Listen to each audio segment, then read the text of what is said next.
Natalija Zazuljak, prepodavam drugu hodinu za ruski jazik, nastavna jedinka Mikola M. Kočiš, Ljesov doktor. Mili першокласники, привітуjem вас на другій годині руського язика. Наздавам се, že ste odpatreli першу годину і že ste zробили домашні задатки. Dneška še vidíme znova. Znači, dneška tiež tak budeme dať so čitac, takže porichtajte svoje čitanky i porichtajte svoje teky.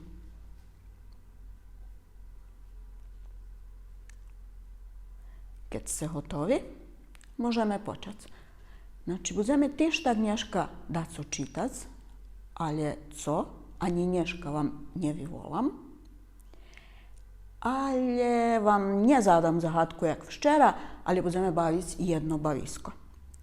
To asociaciji.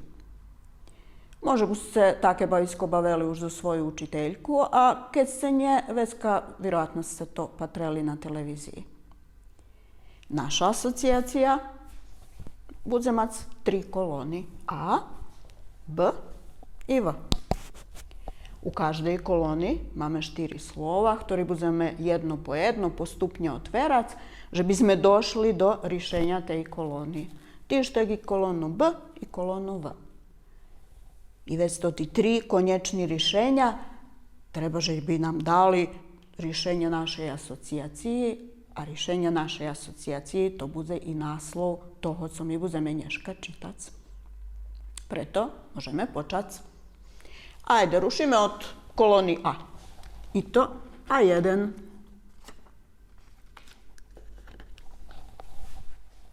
Prečítali ste? Krídla. Co by mohlo byť? Môže byť avion. Uvidíme. Ešte ťažko odhadnúť.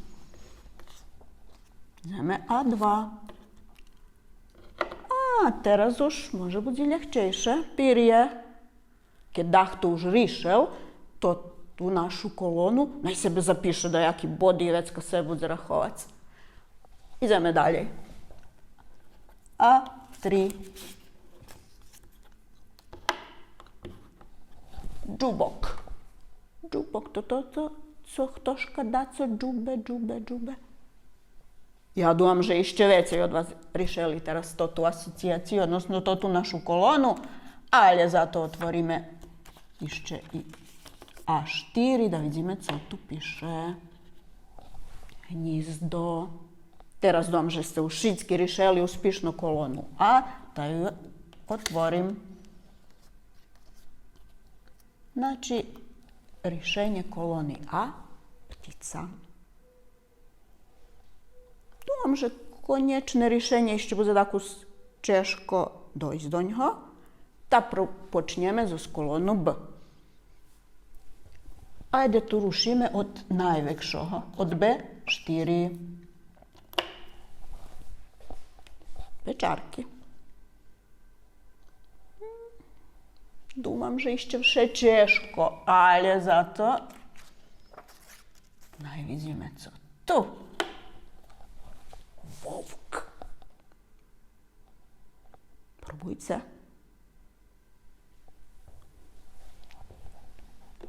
Vidíme, co píše pod B2.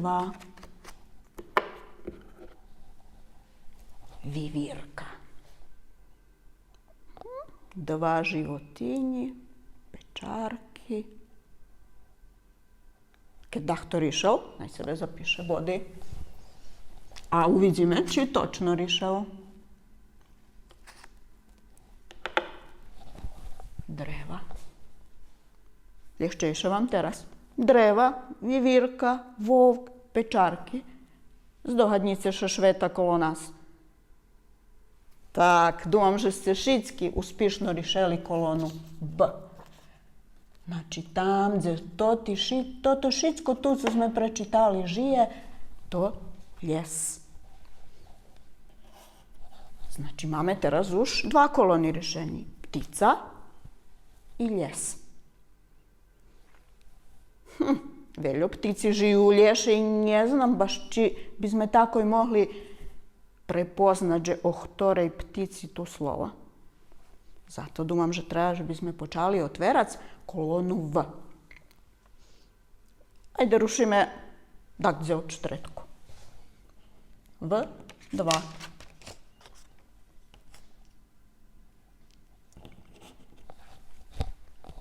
Líky.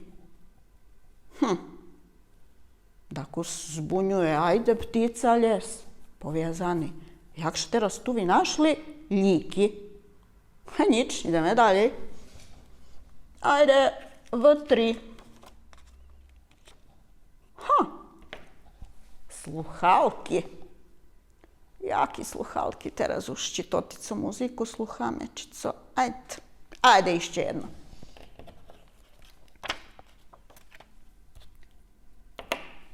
Bili mantil. Думам, že už da jednim jasne.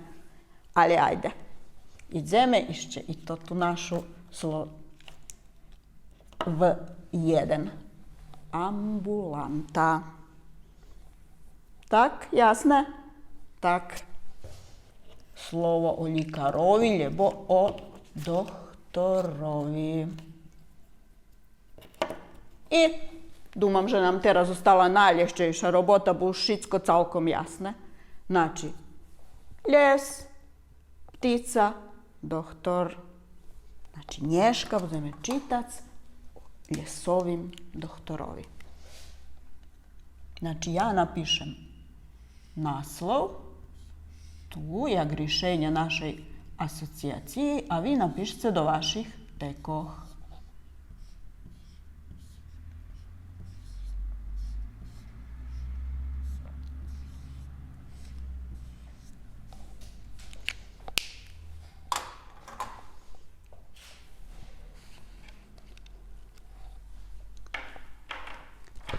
Nazdávam sa, že ste prepisali, a keď i nie máte času prepisovať, dok vám ja čítam to o ljesovim doktorovi. Ljesovi som doktor stari, palje, mam i okuljari. Dobre zdrave drevom žičim, keď sú chori, ja ih ličim. Drobni hrobak jagod mak, ja ho najdem, pik-pak, pik-pak. Ušenici i hrobaki imaju veljki pažeraki, ali ja ih pojem tak, tak, tak, tak, tak. Ljubja dreva mnje ulješe, bo im doktor zdravije nješe. Na hrobaki ja mam smak. Pik-pak, pik-pak. Počelo še vam. Keď hej, otvorce svoje čitanki na 59. boku. Znači, nješka budeme čitac pri povedku Ljesov doktor. Co še vi tam bunjice? Думate, že som pohrišela? Znači, to nie pripovedka, to písňa. Bravo, bravo. A jak ste prepoznali, že to písňa? Varice má stih i strofi. Čudne. Jak teraz stih i strofi? Gdje to ti 4 strofi, 4 stihi, každá strofa po točno 4 stiški, co sme mali na prešlej hodini. Znači, nie každá písňa muši mať 4 strofy i nie každá strofa muši mať len 4 isté číslo, znači stihoh. Bravo, bravo. No, već ideme oznova. Znači, nješka budeme čitac písňu Ljesov doktor. Perši zadatok, že by ste prenašli, kto napísal tú písňočku. Думам, že ste še nješka už bar zljehko znašli u čitanki i prenašli, že písňu Ljesov doktor napisal Mikola M. Kočiš. To je jeden z najpoznatších ruských pisateljov i za djeci, a bome i za odrosnutih. A teraz drugi zadatok. Kjeljo strof ima to ta naša písňa. Nie tu veljo čitanja, bo naša pisnja maljem 2 strofi. Ale zato každa strofa veljo stihi, pa naj vidíme, prečitajte, keljo perša strofa ma stihi.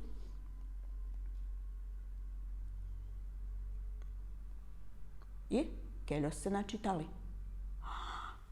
Až 8. A naj vidíme druga strofa.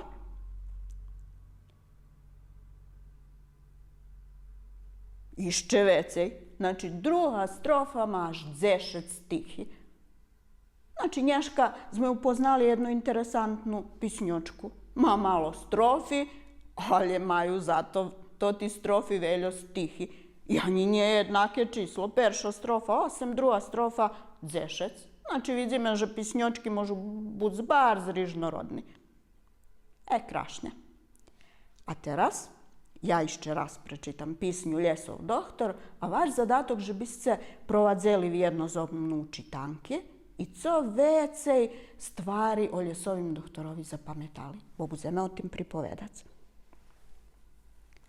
Ljesov doktor. Ljesovi som doktor stari, palje, mam i okuljari. Dobre, zdrave, drevom žičim, kad su hori, ja ih ličim. Drobni hrobak, jagod mak. Ja ho najdzem, pik pak, pik pak. Ušenici i hrobaki maju veljki pažeraki. Ale ja ih pojem tak, tak, tak, tak, tak. Ljubja dreva mnje ulješe, bo im doktor zdravije nješe. Na hrobaki ja mam smak. Pik pak, pik pak. Čuli sme pisnjočku ešte raz, a teraz tako za njej popripovedame. Naj vidíme, co ste doznali o našim Ljesovim doktorovi. Tak, perše sme doznali, že je stari. Dalje. Noši okuljari. Jaki to okuljari ima Ljesov doktor? Vidjeli ste da kedy u prirodi Ljesovog doktora? Keď nje može biti zdakde na slički, ljubo na televiziji. Kto vidjel, to mu jasne. A kto nje, za domašnji zadatok prenajte dakle sliku Ljesovog doktora u dajnej enciklopediji ljubo knjižke, abo možete prenajti na internetu dajaki znimok Ljesovog doktora i opati se jaki to on ma okuljari. Ideme dalje. Co sme ešte doznali o Ljesovim doktorovi? Znači liči dreva. Zato ho zdaj navolali doktor. A jak to Ljesov doktor liči dreva? Rozdumajte. Znači, dumajte, že tak, že je hrobaki i ušenici, ktorí napadaju na drevo. Думам, že ste u pravu. Znači, on za svojim džupkom vydžupkuje to ti hrobački i ušenici, ktorí bi inšak zniščeli drevo. Znači, tak ih on viliči. Odlično. Ajde, teraz najvidzime, co sme može biti doznali o tih ušenicoh i hrobakov, bo še i oni tu spominaju. Našli ste? Perše máme, že hrobaki jaki? Drobni. I to jaki? Jagod mak. Co думate, čom baš mak? Vidjeli ste mak, kad mama pravila dejaki rezanki ljubo kolači? Tak, i to ti hrobački, taki drobenki, jak zarenka maku. A ne vidíme, co sme doznali išće o ušenicoh i hrobakoh. Prenajte u druhej strofi. Znači, oni imaju veljki pažeraki. Co bi buli to ti pažeraki? Čudne slovo. Probujte še zdojadno. Či vam dahto da kedy hvaral, že nje bud pažerni? I kedy vam to hvaral? Ljubo ste može budi buli pažerni da kedy? Co to znači pažeriče? Znači, keď pred vami dajaká tacna polna so skolačami, a vi nie taki bardzo hladni, bo ste się już predtým dobre najedli, ali to ti kolači tak krašnjevi pa traju, lebo vaša šestrička, lebo bracik tak smačnije jedza, že i vi bi jedli, pa pojece jedan, pa pojece drugi, pa pojece treci. I već kad co mama pove, nie buc taki pažerni, nie pažerše.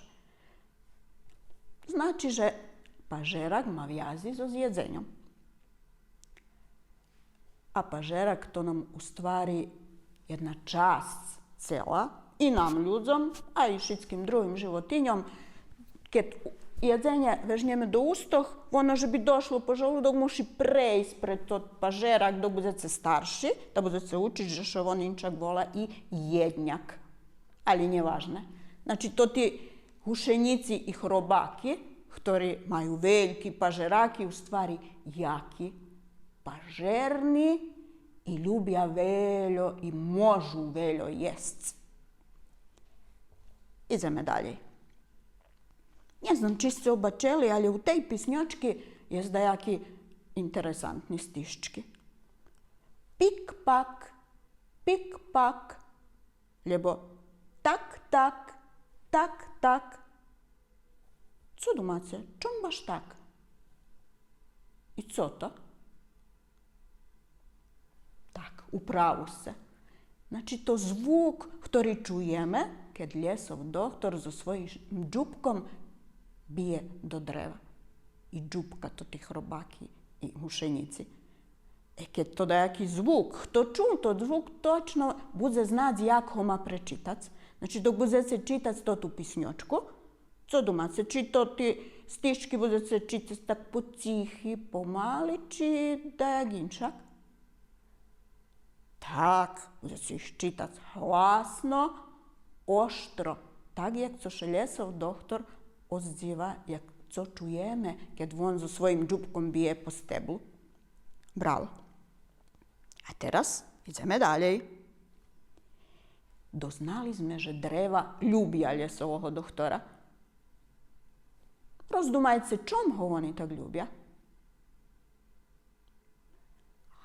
Tak, znači on ih liči, on im pomaha.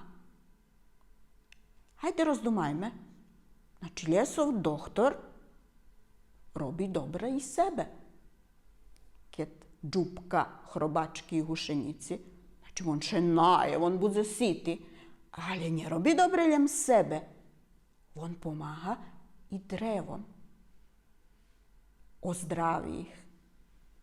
A najvidime, može buc pomaha išće do komu. Keď vi zdravi jedno drevo, komu on išće može pomognut? Tak, pomogne da jednim drugim pticom, da vidíme jak. Bravo, na tim dreve oni môžu napraviť svoje gnjezdočko. A može buc pomogne išće dajake životinky. Tak, napríklad pomogne viviročki. Može buc u tim istim dreve viviročka napravi svoj dom, svoju dziru u ktorej bude bivac.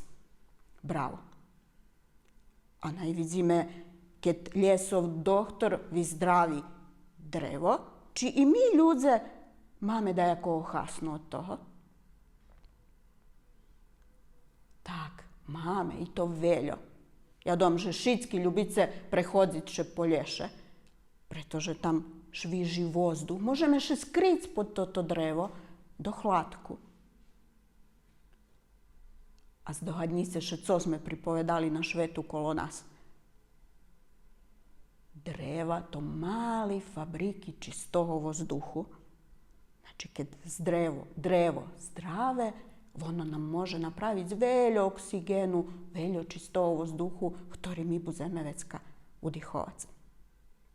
Bravo. Znači, Ljesov doktor hasnoviti za calu prirodu. A teraz najvidíme. Keď on taký hasnoviti i nesebičniju je, ale rozdumuje i o drugih rošlinkoh, i o životinkoh, i o nas ľudzoch, i o celej prirodi, Ajde da mu mi to dajak vracime.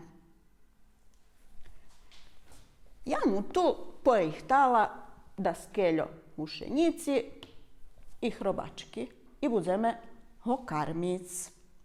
A karmic ho budzeme tak, že napišeme daco, co sme zapametali o njim zo tej pisnjočki. Hajde, počnjeme. Može. Evo, rušime od to, že liči dreva.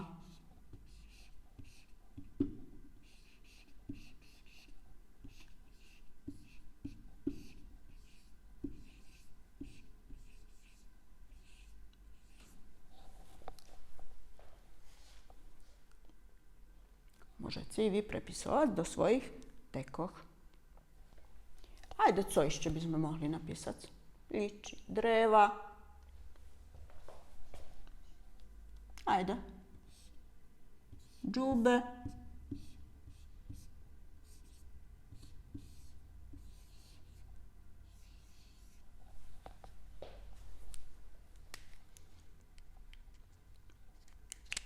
Ajde tak, da še długo nie zatrzymujemy.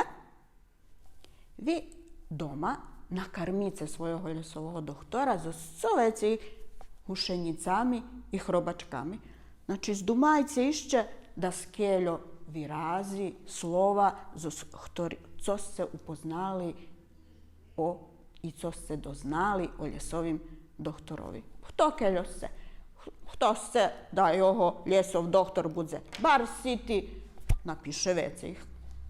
Hto duma, že jeho ljesov doktor už dozna karmeni, njemu ši pisat steljoveljo. To perši domašnji zadatok. Drugi domašnji zadatok je gi vše, kad robime daco za čitanki, dobre uvežbac čitac. Znači, najmenje i 3 raz prečitac doma to tu pisnjočku, a hto ljubi može i vecej raz. I to tak krašnje, nahlas, virazno. A treći domašnji zadatok može biti najvažnijši. Znači, kad nas ljesov doktor čuva, i nas, i calu prirodu, tak musimy robić i mi. Čuvajcie sebe, čuvajcie svoje zdravlje, ali čuvajcie i zdravlje drugih. Widzimy się na iducej godzinie.